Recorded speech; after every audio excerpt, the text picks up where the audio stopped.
नमस्कार दोस्तों, स्वागत है आप सबका आपके अपने चैनल बेसिक नॉलेज में। दोस्तों आज के वीडियो 10वीं पढ़ने वाले विद्यार्थियों के लिए बहुत ही महत्वपूर्ण है जो इस बार बोर्ड एग्जाम देने वाले हैं। जी हाँ दोस्तों, क्योंकि इस वीडियो में लोग देखेंगे जो पिछले 10 वर्षों में सबसे ज्यादा बार जो सवाल पूछे गए। जी हाँ, तो झारखंड बोर्ड में पिछले 10 वर्षों में जो ऑब्जेक्टिव सवाल जो 1 नंबरिया सवाल था सबसे ज्यादा बार जो पूछा गया है उसमें पूछेंगे। ये पार्ट 2 है, आप लोग बता दें ये पार्ट 2 है। इससे पहले पार्ट 1 में मैंने 20 सवाल बता दिया था, तो आप लोग अभी तक नहीं देखे तो जाके देख सकते हैं।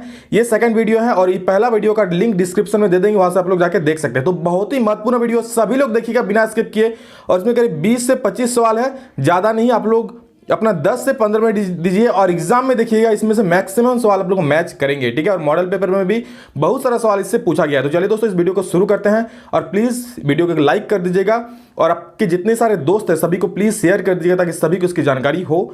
तो चलिए इसको शुरू करते हैं। उससे पहले आज का मोटिवेशनल क्योट देख लेते हैं। देखिए ये शिवमंगल सिंह सुमन का लिखा हुआ बहुत ही बेहद उम्दा और मोटिवेशनल क्योट है, कविता है कि गति प्रबल पैरों में भरी फिर क्यों रहूं दर दर खड़ा, गति प्रबल पैरों में भरी फिर क्यों रहूं दर दर खड़ा, जब आज मेरे सामने है रास्ता इतना पड़ा, जब तक न मंजिल पा सकूं तब तक न मुझे विराम है, चलना हमारा काम है, चलना हमारा काम है। तो चलिए इसी के साथ हम लोग चलते हैं और आज के पहला सवाल देखिए, किसी उदासीन विलयन का मान क्या होता है? किसी उदासीन विलयन का पीएच मान क्या होता है? ठीक है, तो पीएच मान दोस्तों उदासीन मतलब ना वो अम्लीय होगा ना वो क्षारकीय होगा, ठीक है। तो उदासीन विलयन का होता है 7, ठीक है, और लवण का भी 7 ही होता है। तो उदासीन विलयन दोस्तों, उदासीन विलयन का पीएच मान कितना हो जाएगा? That is 7 is the right answer. अगला सवाल देखिए, किसी विद्युत परिपथ में आमीटर को किस क्रम में संयोजित करते हैं? किसी विद्युत परिपथ में दोस्तों आमीटर को हम लोग किस क्रम में संयोजित करते हैं? ठीक है, आमीटर को जो करते हैं तो किस क्रम में, तो याद रखिए उसको श्रेणी क्रम में करते हैं। अगर बोलेगा वोल्ट मीटर को भैया, तो वोल्ट मीटर को दोस्त उसको करते हैं पार्श्व क्रम में, ठीक है। आमीटर का बात करें तो श्रेणी क्रम में, अगर वोल्ट मीटर पूछा जाए तो उसको पार्श्व क्रम में। बहुत ही इंपॉर्टेंट सवाल, एकदम बिल्कुल याद कर लीजिए, दिमाग में घुसा लीजिए, ठीक है। चलिए नेक्स्ट सवाल, तांबा और टीन की मिश्र धातु का नाम क्या? तो भैया कांसा। तांबा और टीन का मिश्र धातु का नाम क्या है? कांसा। ओके, नेक्स्ट सवाल देखिए, विद्युत ऊर्जा को यांत्रिक ऊर्जा में किस युक्ति द्वारा रूपांतरित किया जाता है? विद्युत ऊर्जा को यांत्रिक ऊर्जा में किसके द्वारा रूपांतरित किया जाता है? तो इसको विद्युत मोटर से, ठीक है। विद्युत मोटर का प्रयोग करके विद्युत ऊर्जा को हम लोग यांत्रिक ऊर्जा में परिवर्तित करते हैं। देखते फैन में हम लोग क्या लगाता है? मोटर लगा होता है, फैन में होता है ना। तो पहले इलेक्ट्रिक करंट आता है उसमें, फिर मोटर घूमता है, फिर हवा चलता है, फैन घूमता है। तो फैन जो घूम रहा है वो क्या है? मैकेनिकल एनर्जी है। वो क्या है? वो है आप लोग का यांत्रिक ऊर्जा। लेकिन वो चल किससे रहा है? विद्युत ऊर्जा से। तो विद्युत ऊर्जा से यांत्रिक ऊर्जा को कन्वर्ट कौन कर रहा है? मोटर जो वहां पर लगा हुआ है फैन, वही ना। तो दैट इज विद्युत मोटर, उससे याद कर रख लीजिएगा। विद्युत मोटर विद्युत ऊर्जा से यांत्रिक ऊर्जा में परिवर्तित करता है। Is that clear? नेक्स्ट सवाल, किसी दर्पण से आप चाहे कितनी भी दूरी पर हो आपका प्रतिबिंब सदैव सीधा प्रतीत होता है।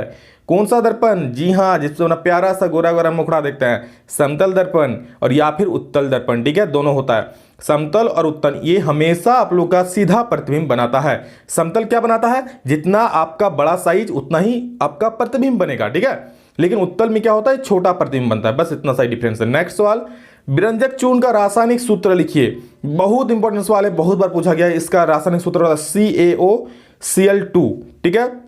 इसको बोलते हैं कैल्शियम हाइपोक्लोराइड, याद कर लीजिएगा। नेक्स्ट सवाल, किलोवाट घंटा किसका मात्रक है?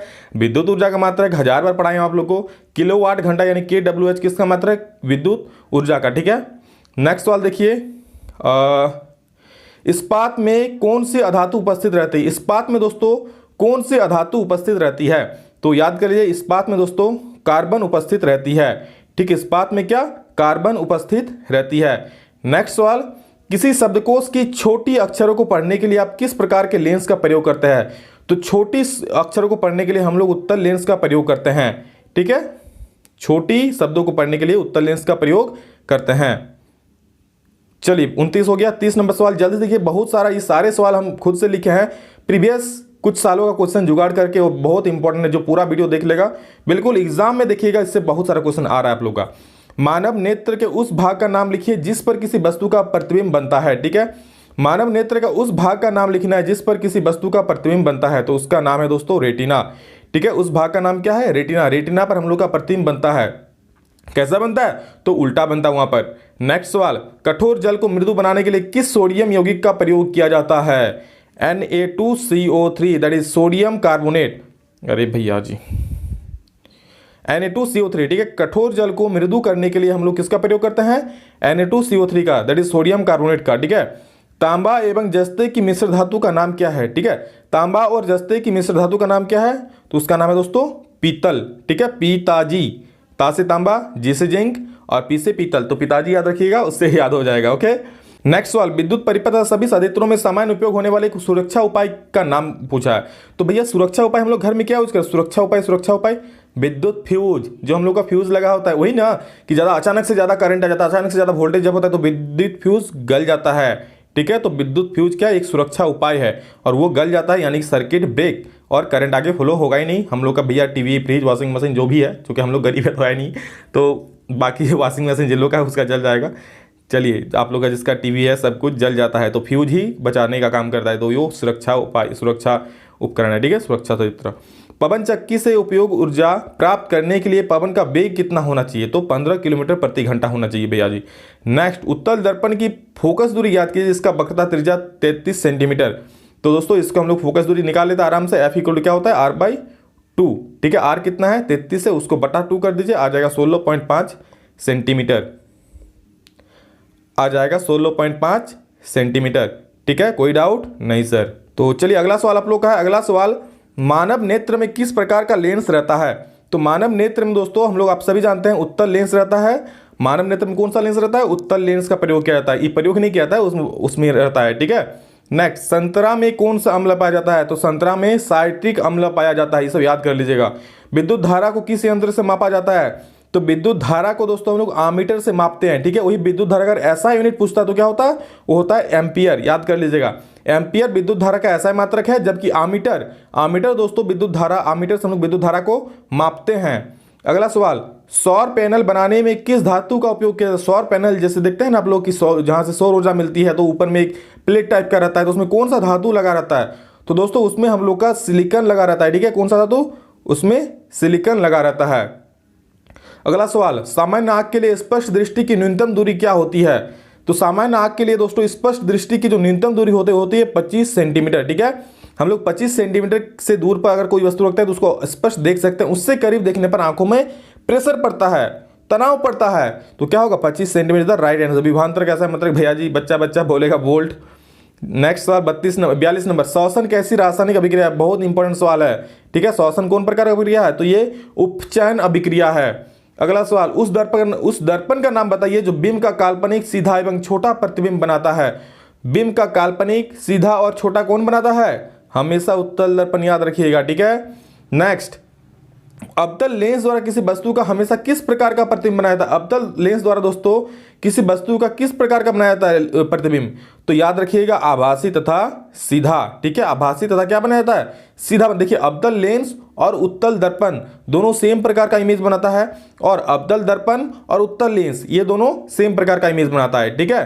तो याद कर लीजिएगा। टार्टरिक, अंतिम सवाल, टार्टरिक अम्ल का प्राकृतिक स्रोत जो आप लोग का मॉडल पेपर में भी आया था, ये होता है दोस्तों इमली, ठीक है। तो देखिए ये सवाल आप लोग मॉडल पर में आया है और बहुत बार एग्जाम में पूछा गया। तो जितना सारा सवाल है दोस्तों बहुत बार एग्जाम में पूछा गया, आने वाले 10 सालों में जो एग्जाम हुआ है पिछले, सब में ये सवाल बहुत बार पूछा गया। तो उस सवाल आप लोग के सामने है, बस इसको नोट कर लीजिए, याद कर लीजिए, जो कर लीजिए, लेकिन कर लीजिए, क्योंकि एग्जाम में दोस्तों ये सब पूछा जाएगा।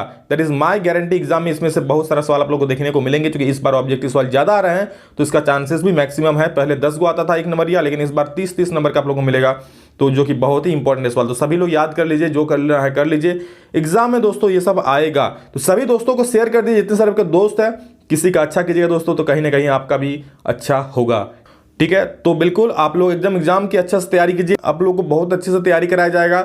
इसी चैनल पर एक इंटरव्यू अपलोड हो चुका है, उसको जरूर देखिए कि कैसे एक बच्ची सोशल साइंस में 99 नंबर कैसे लाई, ठीक है। उसको भी देखिए, बहुत ज़्यादा आप लोगों को मोटिवेशन मिलेगा। तो चलिए दोस्तों, मेरी सारी शुभकामनाएं आप सभी के साथ है। बिल्कुल इस बार एग्जाम को फोड़ना है, अब की बार 90 पार। चलिए अभी के लिए इतना ही, नेक्स्ट वीडियो जल्द मिलते हैं, तब तक के लिए जय हिंद, वंदे मातरम।